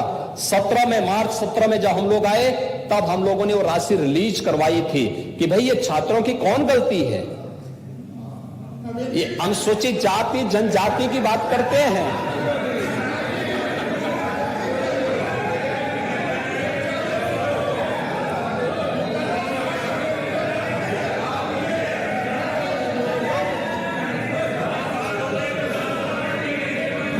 माननीय ये लोक सेवा आयोग के जो एक अध्यक्ष थे, उनका तो इतिहास और भूगोल हाई कोर्ट ने भी लिखा है। वो क्यों भूल गए भाई? और इस समय हमारी सरकार, माननीय अध्यक्ष जी, समय एक तो सहूर होना चाहिए कि नेता सदन बोल रहे हैं तो बगल के मंत्री को खड़ा नहीं होना चाहिए। लेकिन मैं ये कह रहा हूं कि भारतीय जनता पार्टी ने एक ही चीज में महारत हासिल की है, वो केवल झूठ, हर बात झूठ। अगर एक भी सही बात हो जाए, आइए होड़ लगा लीजिए हमसे। आज चलने दीजिए। सारा काम पिछली सरकार का हमने इतना बढ़ा दिया। अरे हर सरकार आती है तो बढ़ाती है, आपको नया काम कर दिए। कोई नया काम किया हो तो बता दीजिए। अब आपका भी पूछा था, आज पूछ रहा हूं आपकी बात है। कोई एक काम अपने बजट के पैसे से लखनऊ में निर्माण किए हो बता दीजिए। आप कल बोलिएगा। महोदय, 1 करोड़ कटाक्ष बोल रहे हैं 14 लाख बच्चों को, कटाक्ष उतना ही बोलिए। आप अपनी पारी में कल कि मैंने हम लोग को उसका उत्तर नहीं 1 करोड़ 14 लाख बच्चों को वर्तमान में हमारी सरकार छात्रवृत्ति दे रही है। 1 करोड़ 14 लाख बच्चों को, और बिना भेदभाव के दे रही है। अभ्युदय योजना प्रदेश के अंदर अभी 19 जनपदों में चल रही है और इसे सभी 75 जनपदों में फ्री में कोचिंग प्रदेश के युवाओं के लिए हमारी सरकार ने लागू कर दिया है। इसमें अब तक 52,000 छात्र लाभान्वित हुए हैं और निरंतर इस योजना से जुड़े हैं। यही नहीं, पहले 2012 से 17 के बीच में उत्तर प्रदेश लोक सेवा आयोग की चर्चा तो पूरे देश और पूरी दुनिया में थी। और मुझे लगता है, मुझे माफ करेंगे कि उस समय उत्तर प्रदेश लोक सेवा आयोग का नाम भी लोगों ने बदल दिया था। अभी चल रही है जांच, तो आएगा ना तो आएगा। सीबीआई की जांच समय पे आती है। और उस समय क्या होता था, मुझे लगता है थोड़ी भी लोक लाज होती ना, प्रदेश के युवाओं के साथ जितना बड़ा खिलवाड़ उस कालखंड में उत्तर प्रदेश लोक सेवा आयोग, अधीनस्थ सेवा चयन आयोग, उत्तर प्रदेश पुलिस भर्ती बोर्ड और अन्य आयोगों के माध्यम से, भर्ती बोर्डों के माध्यम से हुआ था, कभी नहीं हुआ। और महोदय, हर एक भर्ती को न्यायालय को, किसी को इलाहाबाद उच्च न्यायालय को, किसी को सुप्रीम कोर्ट को रोक लगानी पड़ी थी। और महोदय, मैं कह सकता हूं, पिछली सरकार में, अभी इस कार्यक्रम के बाद फोटोग्राफी का सेशन होगा। फोटोग्राफी के बाद हम लोग जा रहे हैं, लगभग 1000 बच्चों को फिर से नियुक्ति पत्र देने जा रहे हैं। आज नई नियुक्ति देने जा रहे हैं। लोक सेवा आयोग के भी हैं, अधीनस्थ सेवा चयन आयोग के भी हैं, हर एक आयोग के भी हैं। और इसी महीने लगभग 20,000 पुलिस भर्ती के नए रिक्रूट को भी नियुक्ति पत्र देने जा रहे हैं। 4.5 लाख से अधिक नियुक्तियां हमारी सरकार ने किया है और कोई रोक नहीं, कोई नौजवान नहीं कह सकता कोई लेन देन हुआ है। और नहीं तो पिछली सरकार में महाभारत के सभी रास्ते निकल पड़ते थे, कहीं चाचा, कहीं भतीजा, कहीं अलग अलग मामा, नाना, काका और क्या क्या रिश्ते होते थे, ये सभी निकल पड़ते थे वसूली में। लेकिन आज तो ऐसा नहीं है। आज तो प्रदेश का हर नौजवान हमारा नौजवान है। हमारे लिए एक परिवार नहीं, हमारे लिए तो 25 करोड़ जनता प्रदेश की वही परिवार है। और सरकार ने इसलिए पूरी पारदर्शिता के साथ कार्य किया। टीईटी में पर्चा की लीक की बात कर रहे हैं। पर्चा लीक करने वाले सभी लोग जेल के अंदर भी हमारी सरकार ने ठोसे थे। परीक्षा प्रारंभ होने के पहले परीक्षा को निरस्त करने का साहस भी हमारी सरकार ने दिखाया है। हमने किसी के साथ अन्याय नहीं किया और हमने कहा हम पारदर्शी तरीके के साथ परीक्षा कराएंगे भी। यह वही कर सकता है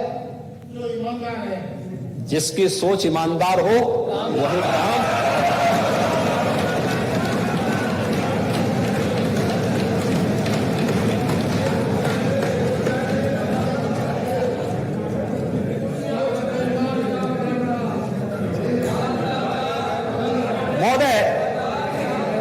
प्रदेश के परंपरागत उद्यमी पिछली सरकार की अराजकता, गुंडागिर्दी, माफियागिरी, बेईमानी और भ्रष्टाचार के कारण प्रदेश के अंदर परंपरागत उद्यमी और व्यापारी प्रदेश से पलायन कर गए थे।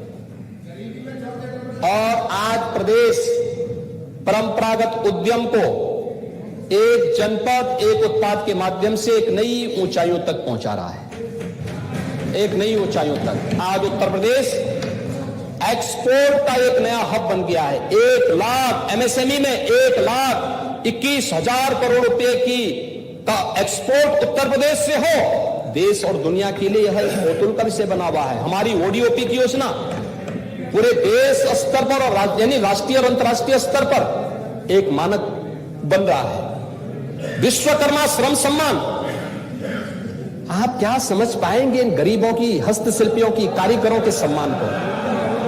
आप गरीबों से आपको मतलब क्या है? आपको तो अपने परिवार से मतलब है। और अपने परिवार से मतलब इनको होने के कारण इन्होंने कभी उनकी ठान नहीं दी। हमारी सरकार ने बढ़ई, दर्जी, टोकरी बुनकर, नाई, सुनार, लोहार, कुम्हार, हलवाई, ये लगभग 17 ऐसे जो परंपरागत हस्तशिल्पी और कारीगर थे, इनके प्रोत्साहन के लिए विश्वकर्मा श्रम सम्मान की योजना चलाई। उनके प्रशिक्षण, उनके मानदेय, प्रधानमंत्री मुद्रा योजना, मुख्यमंत्री स्वरोजगार योजना के साथ उन्हें जोड़ करके और उनके जीवन में व्यापक परिवर्तन लाने, उन्हें टूल किट उपलब्ध कराने, इस सारी कार्रवाई भी प्रदेश सरकार ने प्रदेश के अंदर लागू की और युद्ध स्तर पर इस कार्यक्रम को आगे बढ़ाया है। और यही नहीं, हम लोगों ने यह भी तय किया 60 वर्ष की आयु कर चुके श्रमिकों के बारे में। महोदय, प्रदेश के अंदर लोग इस बात को लेकर चिंतित थे, कोरोना में बड़े प्रवासी कामगार और श्रमिक यूपी में आएंगे, यूपी का क्या होगा? प्रदेश सरकार ने पहली सरकार थी देश की जिसने अपने निवासी प्रवासी दोनों प्रकार के श्रमिकों को भरण पोषण भत्ता दिया।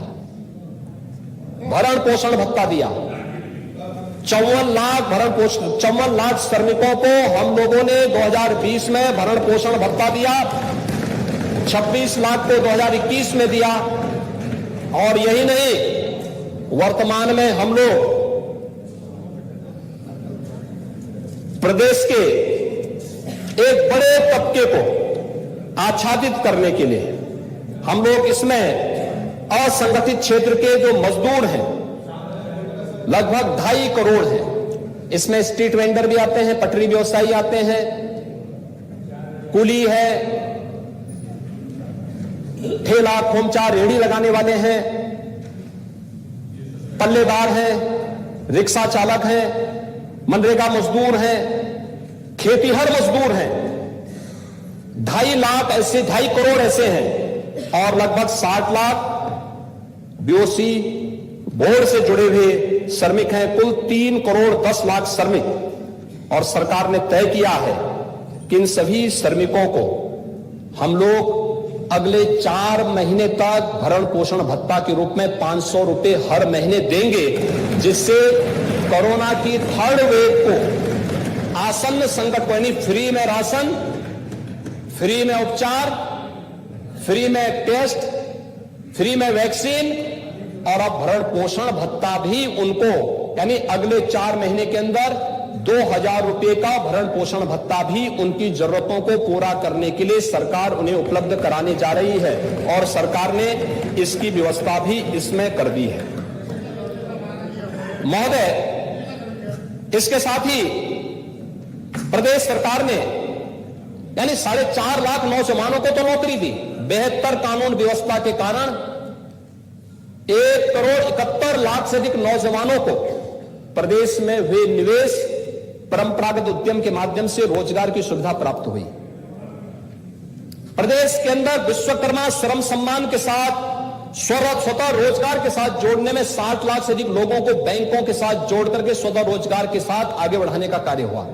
और यही कारण है डबल इंजन की सरकार का लाभ इसी प्रकार से प्राप्त होता है कि जिस प्रदेश के बारे में लोग मानते थे बड़ी आबादी का राज्य है, बेरोजगारी की दर अब इसके बाद बढ़ेगी, आज भारत सरकार की संस्था ने जब इसका सर्वे करवाया तो एक इंडिपेंडेंट सर्वे के आधार पर उत्तर प्रदेश के अंदर बात सामने आती है कि उत्तर प्रदेश के अंदर अब जो बेरोजगारी की दर है 2016-17 में जो दर 17-18% था, आज वो घट करके 4 से 5% के बीच आ गया है।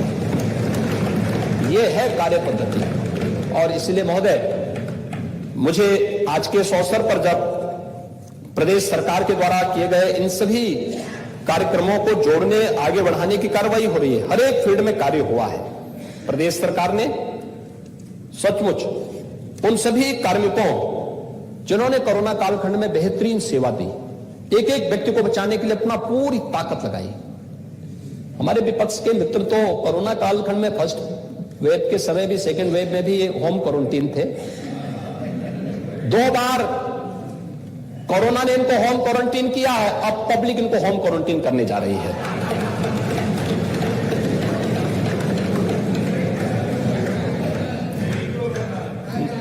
नहीं, मैं तो चाहता हूं आप फील्ड में आए, आप स्वस्थ रहें। और आपके लिए तो देखिए, आपके लिए तो हम भी चाहेंगे कि जो है हमारे नेता प्रतिपक्ष जो है वह अगर चाहेंगे तो हम लोग प्रयास कर लेंगे कि बीजेपी में अगर आप आना चाहेंगे तो थोड़ा आपके लिए रास्ता खोल सकते हैं। आपकी उम्र, आप देखिए, आपके पास लंबा अनुभव है, संघर्ष आपने किया है। स्वर्गीय चंद्रशेखर जी के साथ में जेपी आंदोलन में लोहिया जी के उन मूल्यों और सिद्धांतों पर आप गए होंगे। जब आज की समाजवादी पार्टी को आप देखते होंगे तो आपको पीड़ा होती होगी। एकांत में आप कभी बैठते होंगे, सच में पीड़ा होती होगी, अब बहुत पीड़ा होती होगी।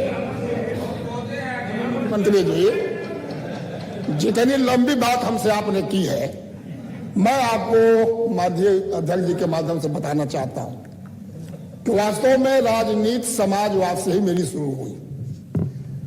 आचार्य नरेंद्र देव, डॉक्टर लोहिया, जयप्रकाश जी, अच्युत पटवर्धन, मीनू मसानी, अशोक मेहता, चंद्रशेखर जी, राजनारायण जी, इन लोगों की जो सोच थी और जो व्यू था समाज को बनाने के लिए, राजनीति को बनाने के लिए, उस व्यू को पूरा अगर किया इस देश और दुनिया में तो मुलायम सिंह यादव, अखिलेश यादव ने पूरा किया है। इसलिए जब तक जीऊंगा तब तक समाजवादी पार्टी अखिलेश जी के साथ ही रहूंगा। मैंने यही कहा ना, डॉक्टर लोहिया ने एक बात कही थी, डॉक्टर लोहिया ने एक बात कही थी एक सच्चा समाजवादी संपत्ति और संतति दोनों से हमेशा दूर रहेगा। और मुझे लगता है कि आप अपने नेतृत्व को अगर देखे होते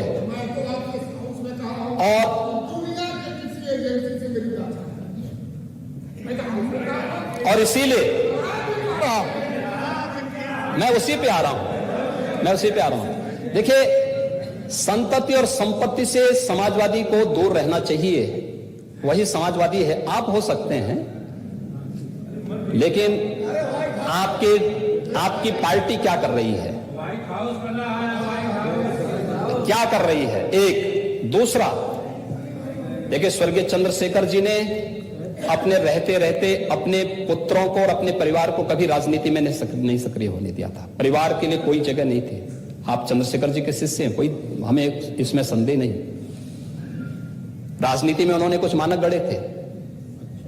आज चंद्रशेखर जी के पुत्र हमारे साथ में हैं। और इसीलिए मैं कहता हूं, देखिए, आचार्य रजनीश एक बहुत अच्छे आधुनिक चर्चित दार्शनिक थे। उन्होंने एक बात कही थी कि समाजवाद, जो नया समाजवाद है, उन्होंने कहा था समाजवाद अमीरों को गरीब बनाता है, गरीबों को गुलाम बनाता है, बुद्धिजीवियों को बेवकूफ बनाता है, केवल अपने स्वार्थ के लिए अपने नेताओं को शक्तिशाली बनाता है। आज के युग का जो सबसे बड़ा अंधविश्वास है वह समाजवाद है, और इसके कई बहुरूपिया ब्रांड है। बहुरूपिया ब्रांड, परिवारवादी समाजवाद, माफियावादी समाजवाद, अराजकतावादी समाजवाद, दंगावादी समाजवाद, आतंकवादी समाजवाद। अब ये सभी जो बहुरूपीय ब्रांड हैं, प्रदेश की जनता भी अब इस चीज को मानने लग गई है कि समाजवाद एक रेड अलर्ट है, और इस रेड अलर्ट से अब मुक्ति मिलनी ही चाहिए। समाजवाद समता, समृद्धि, कुशलता और अमीर गरीब में खाई कम करने की नीति है। भारतीय जनता पार्टी की नीति केवल पूंजीवाद की है, और हमारी लड़ाई सर्वदा पूंजीवाद से है। और इसलिए जब तक समाजवाद, जब तक इस धरती पर भूख, प्यास, गरीबी, बेवसी, लाचारी रहेगी, समाजवाद इस दुनिया में चलता रहेगा। और महोदय, इसीलिए हम लोगों ने तो पहले कहा, इस देश को न साम्यवाद चाहिए, इस देश को न समाजवाद चाहिए, इस देश को केवल राम राज्य चाहिए। और उत्तर प्रदेश को राम राज्य की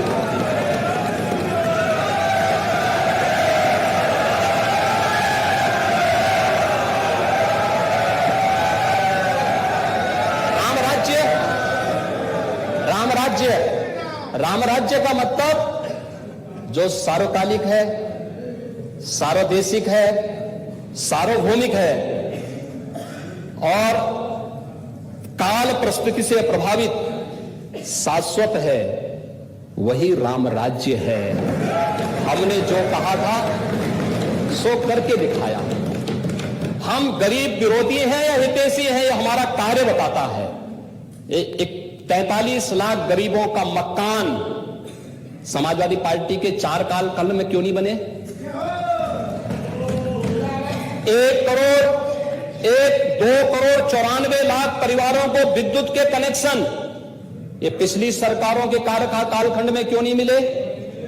2 करोड़ 61 लाख गरीबों को शौचालय पिछली सरकार के समय क्यों नहीं मिल पाए? प्रदेश के 10 करोड़ लोगों को 5 लाख रुपए की स्वास्थ्य बीमा का कवर पिछली सरकारों के समय क्यों नहीं मिल पाया? 2 करोड़ 54 लाख किसानों को प्रधानमंत्री किसान सम्मान निधि का लाभ क्यों नहीं मिल पाया? सिंचाई के बड़े बड़े प्रोजेक्ट, सड़क कनेक्टिविटी के प्रोजेक्ट, एक हवाई चप्पल पहनने वाला भी हवाई या जहाज की यात्रा कर सकता है, यह कल्पना पिछली सरकारों ने